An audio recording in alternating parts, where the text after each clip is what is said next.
Adrian Ray to read the profile of our next speaker. Okay, thank you, Sir Francis. From one icon in electrical engineering to another, let me introduce our next speaker. He is currently the member of the Board of Electrical Engineering, Professional Regulation Commission, and the chairman of the Distribution Management Committee. He is also a lecturer at the National Engineering Center of the UP Diliman in competency training in power system engineering. He also worked as a consultant for the ADB and WB or World Bank after retiring from the National Electrification Administration, where he worked for 25 years. He is a PSEE graduate of the Pamantasan ng Lungsod ng Maynila and had a master degree in technology management at UP Diliman. He also earned units in Master of Science in Electrical Engineering, Power Systems at UP Diliman, and a diploma in Electric Power Distribution System in Norwegian Institute of Technology in Norway. He also obtained a diploma in Leadership and Management in Ateneo University and a product of Meralco Power Engineering Program. He was the 9th placer in the board examinations for registered professional electrical engineers in 1982 and a 2nd placer on the statistical exam. Awarded Manager of the Year in 2002 by the National Electrification Administration and Outstanding Service Award by the IIEE in 2000. Ladies and gentlemen, let's welcome Honorable Jaime V. Mendoza.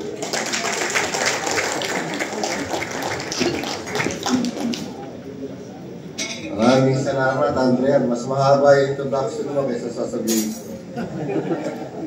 So, ting nating andito sa harap. Maswerte ako pagka nauna si Chairman magsalita. Kasi, konti lang yung sasabihin ko. Pag ako naman nauna, konti lang ang sasabihin ko kasi baka agaw yung sasabihin niya. So, kailangan lagi tayo sa safe side. No? But one thing lang na sasabihin ko sa inyo. So, sabi nyo, nag-PE kayo. Tapos na, nakuha nyo na yung mataas na level ng professional electrical engineers. Hindi pa kayo natatapos. Sabi nyo, nakawala na kayo sa board. Hindi pa kayo nakawala sa board. Kasi, PE tayo with certificate of specialty. Dadaan permanently kayo sa board through CPSP, Career Progression and Specialization Program. So, mahirap kayo mag-declare ng specialization. Kasi yung specialization na di-declare ay based siya sa resolution ng board. Naka-base siya sa Philippine Qualification Framework, which is equivalent sa doctoral degree o academics. So, may mga criteria siya. So, may mga basis. No? So, right now, the PE is from the board. But pagdating to sa PE with certificate of specialty, it will come to specialty organization through the IAE, specialty. But right now, the big problem, we want to change the CBN because as one of the requirements, the accredited ng IAE, sa article of incorporation, wala siya as a specialty organization. So we need to have as PE na ma-change natin yung CBL. Tumulong kayo. Yung pa kinagpupwesto pa doon sa CBL, ay yung pang-professional engineers natin, ay para sa kanila yun. No? So, and then may criteria. So we have 8 major specialization. No? Meron tayong power system planning, power system operation, electrical design. If you notice, pag power system planning, marami yan. Meron sa generation, transmission, may distribution.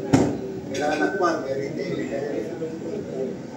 Ganon din sa power system operation, di ba? May generation, transmission, distribution. Meron din sa building. Meron din sa barko. Meron sa oil and gas. No? Marami siyang sub. No? So, walo yan. May electricity market. So, we do it.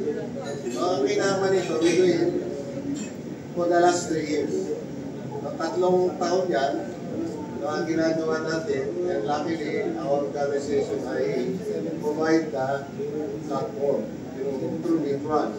And then this member, and specialty committee, is doing this, ang kainaman sa atin. We always do yung mga ganitong trabaho for the love of profession. Walang bayan. For the love of profession. Then the secret of doing this, the member of CPSP, umuha ako ng mga matataas sa pwesto sa mga kumpanya. No? Anda si Ato, Elenes, anda si Freud. Kasi ito, kailangan ko yung utak nila. Yung gagawa, yung staff nila. Ang hirap kasi. And the problem with us, no? Tayo na una sa engineering cluster na may specialization. Sa PE, tayo na una na equivalence sa pastoral. So, mahirap din sa part natin. Lalo na sa amin. Kasi wala tayong kukupihan eh. Mag-create talaga, mag-create ka. Paano magagawin? Wala nang kukupihan. So, hindi na mahirap. But, luckily, we analyze the system to the member of technical panel ng CHED. Ipalo na Washington ako. Kaya nung malaman ni Bea, sir, aming level 11 matrix, level 7, and level 8 is based on Washington ako. O, di mo yung unang mag-uwi niya. So, tuwa siya kasi Washington ako. Ready din, no? So, meron pa tayong 8. But it will take time for us to implement. No? It will take time for us to kailangan namin ng stop gap mission. So right now, the last meeting sa engineering cluster, kasi ako yung head ng engineering cluster sa mga CPSP. Kaya sumasakit ang ulo ko, may 11 profession. Ako magtuturo sa kanila. No? So kasalan, kaya mayroon mauna. Ngayon, naayos naman, gumaganda. So, right now, magkakaroon ng professional, kasi 3 naman mayroong professional sa practice. Diba? Electronics, mechanical, sa electrical. But for other professionals, other engineering cluster sa PRC, magkakaroon ng professional civil engineer. Yung best friend natin, si professional engineer. Lahat yan magkakaroon sa sanitary. Lahat yan magiging professional electrical engineer na level 7. And we agreed during the November meeting, pinag-committee lahat ng chairman ng board. Nag-agree sila they will follow what is the electrical engineering stream. Kasi if you notice, the electronics engineering, wala ho silang technical engineering report. No, walang technical engineering report. Sa mechanical, ang basis na 2 lang. Experience sa report. The interview. But in electrical, meron tayong professional work experience, technical engineering report, and interview. So may training siya. Then minats natin yan sa level 11 metrics for PE. No? Kasi si CHED is personal accreditation, wala nyo pag ayaw din ni CHED yung equivalent sa masteran, baka wala na raw mag-master. Pero kino-contest ko yan. Ano ba purpose nyo pag nag-aaral kayo ng master sa university? So, to prepare the student in the real world. Ito mga PE nito, nasa real world na yan eh. Actual na yan. Nakataya ang lisensya niya pag nagkamali. No? So, yung tier nyo, kaya medyo nag-i-equip kami. Yan ay equivalent sa thesis. In fact, na-interview na namin yung mga nasa university rito, si Moody, alin, even si Sir Linton, si Nelson, ano ba mas madali? Mag-master o mag-PhD? No? Isa lang naman ang question. Kaya, mas madali mag-master kasi isang subject lang eh. Ma-improve mo lang yung system. Na optimization na, pwede na sa masteran. Diba? Kahit sa thesis, hindi siya. Lahat ng engineering pag-aaralan mo eh. Electrical engineering. No? So we have to prove to them. Kaya ganun lang kahirap. No? Saka yung process po ng accreditation o paano yung paperless, mahirap yan. Dadaan niya sa civil service. No? Doon sa buong PRC. Pagdating sa civil service, it will take you 6 months to 1 year para lumabas yun. Kaya yung mga delay ng ibang engineering cluster na delay sa civil service. Lalo kasi Philippine Qualification Framework, batas to eh. So lahat, from level 1 to level 8. Kaya ito dapat malaman na EDSA, no? Yung qualification framework. Yung level 1 to level 4 is from TESDA, NC1, NC2, NC3, NC4. No? So yung REA, yung RM is trying entry level na sa level 4. No?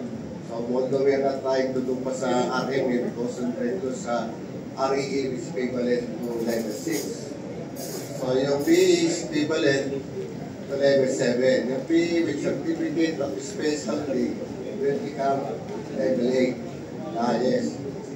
So, ganun mangyayari sa atin. But, to remedy it, we're trying to do more like, hindi siya tawag na grandfather clause equivalence sa grandfather's clause. We're trying to do within next year yung paano gagawin yung equivalent sa grandfather clause. No? Para ano man natin dito sa industry, alam natin ng expert. Di ba? So ayusin namin yung sa PRC. And right now we agree to sa, kasi upo ako sa engineering cluster. Ako yung sector representative sa engineering cluster sa CPSP Program Management Committee ng buong PRC. No? Nakasama yung apat ang cluster. May medical, technology, and social. So we agree na magkakaroon tayo ng portfolio, professional portfolio, na specialization without examination. We are trying to craft the resolution. Sabi namin, kami ang bahala sa industry. Alam naman namin kung sino expert. Meron ba kayo mag-question si kailan buhay ka o sa electrical design? Yeah. So we know who is the expert. Pero ito, na-award ka, matang uli, pero meron itong kapalit. Ano yung kapalit? Yung mga announce namin na mabibigyan namin ng future na sa grandfather's clause, tayo ngayon ang gagawa ng training module. Paano siya magiging specialist pagdating sa design. Kasi kayo mga expert. No? Ako, hindi ako expert sa lahat. So may certain expertise lang ako. So hindi ko makukuha lahat ng expertise na yan. Kaya kayong hopefully ma-recognize, tayo ngayon ang gagawa ng training modules. Sabi ko nga, wala kaming inaward na specialist. Hindi kami katulad na health na maraming specialization na sila, di ba? At meron silang training modules. Kung gusto magpulwasa sa puso, meron kang training mentorship.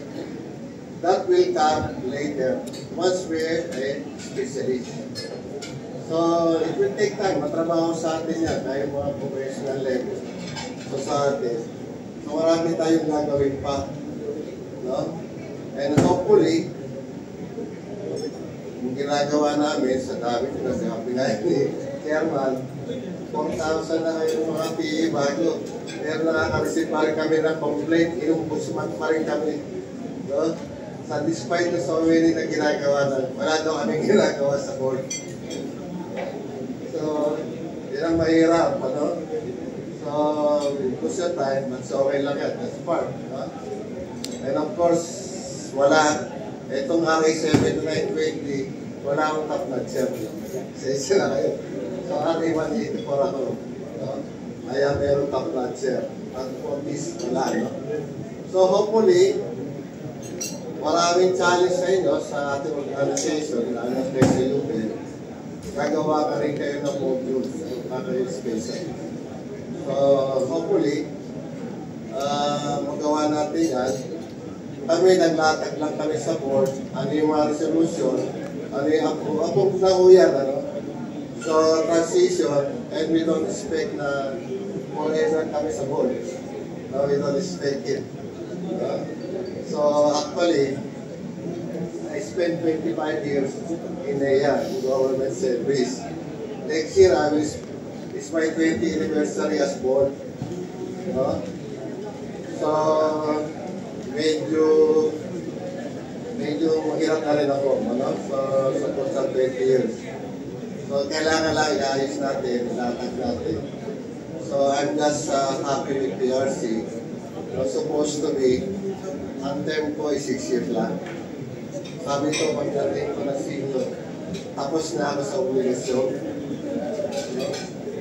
So, next time, so, hindi naman ako pwede mag-resign kasi pag nag-resign ako, mahirap, may mga yung estudyante pa mag-graduate, makakalaktaw sila ng board exam. So, pagka naglaktaw ng board exam, masisira mo yung current path nila. Pag nagtrabaho yan, hindi na kumuha ng board. No? So yung future, hindi na mawawalan sila. Kasi nangyayari yan si accountant. Kulang sila, hindi na magbigay na isa. So pag nagtrabaho, tuloy-tuloy na iba, hindi na kumuha. So yun ang, at higit sa lahat, yung mahirap sa amin, 10 years mo kami, hindi kami dinagdagan. Hindi mo kami dinagdagan. No? So sabi ng PRC, ayaw yun naman dalawa eh.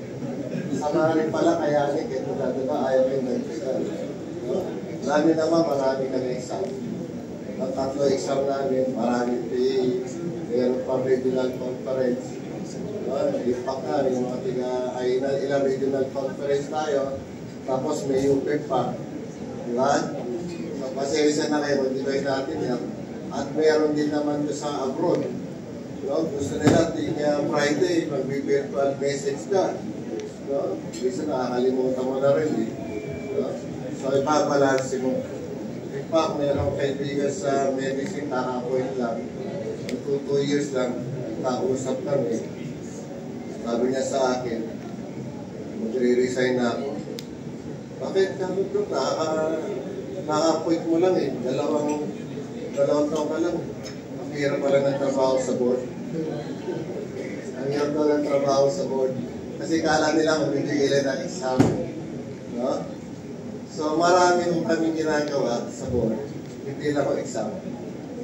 No? So meron na interagency meeting. May PQF. Merong batas sa na-organize sa engineering cluster sa House, sa Senate, in-invite kami sa hearing. In-invite kami sa hearing. So, challenging yan. At kayo lahat, ay kung gusto nyo mag-board examiner kayo, willing kami. Open to. No? But, talagang sakripisyo sa part nyo. No? Kung magiging sakripisyo yan sa time nyo, because yun ang calling. Naiiwanan nyo sa mag-iiwan kayo ng legacy. Yung PE level 7 and PE level 8, yung legacy iiwan namin sa practice. Hindi na yung level 8, hindi na yung matatapos yan. Yung mga bata-bata dyan, kayo magsusunod. So hopefully, continue yung legacy na iiwanan natin sa practice natin. Sabi nga natin, 4 na T ang pagiging organized sa IAE, sa UP. No? Meron ka lang time, so importante time. No? Kailangan may time ka, may talent, no? Tapos may treasure, di ba? Dahil sa IAE, pro bono, abono pa. Yeah? And the last thing is trust. Kung Kung walang trust, hindi tayo mag-ano. We trust each other na kailangan itong 40 andito yun sa organization. And this time also, sa payback period sa profession natin, kaya tayo nandito. Kung hindi tayo ng electrical engineers, ito yung bumuhay sa pamilya natin. Kailangan talaga ibalik natin sa susunod na generasyon. With that, pwede po sa inyo lahat.